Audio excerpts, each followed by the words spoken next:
ตัวเอียงเลยนี่เกิดได้แนวใดเลยนี่อยู่ปูนนะทุกคนนี่เบิ่งติโอ้ยเหลือเกิดบ่ได้คือเพิ่นว่าเด้อนี่นี่ก็ต้นหนึ่งมันต้นอีหยังเลยเนี่ยนี่ จังซี่ก็ยังเกิดนี่นะบางทีโอ้ยเหลือเกิดบ่ได้นี่นี่นํทุกคนนี่อันนี้ก็ต้นลำไยนี่ต้นลำไยซึ่งมาขึ้นกะไว้นะทุกคน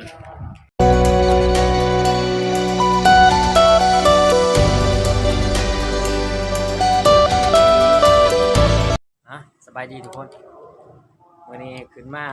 เบิ่งน้ำอยู่ดาดฟ้าทุกคนเลยขึ้นมาเบิ่งน้ำว่าญาติมันขางบ่กับปกตินะทุกคนนี่เด้นี่ก็คือดาดฟ้าชั้น3น้ำก็สิประมาณนี้ทางนี้นี่ทุกคนก็คือบ่มีอีหยังได้ล่ะ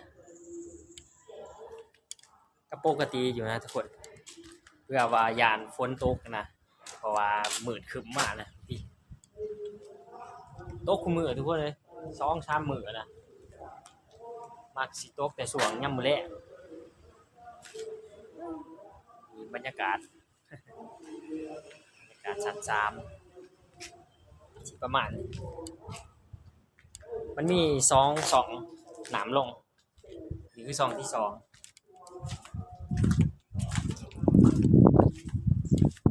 มันก็สิมีแนวอัดเด้อ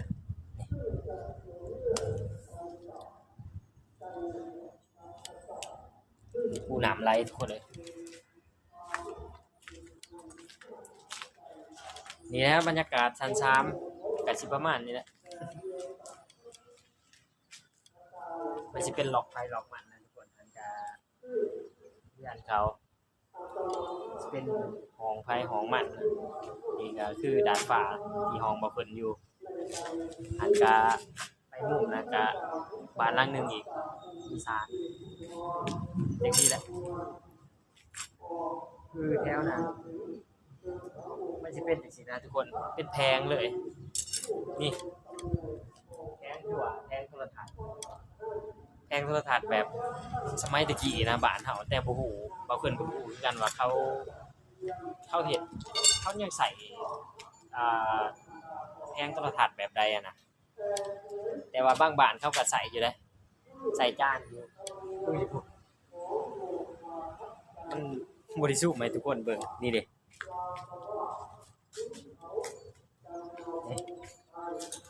บางบ้านเขาก็ใส่จานเบิ่งน่าสิเบิ่งบอลเบิ่งหยังบ่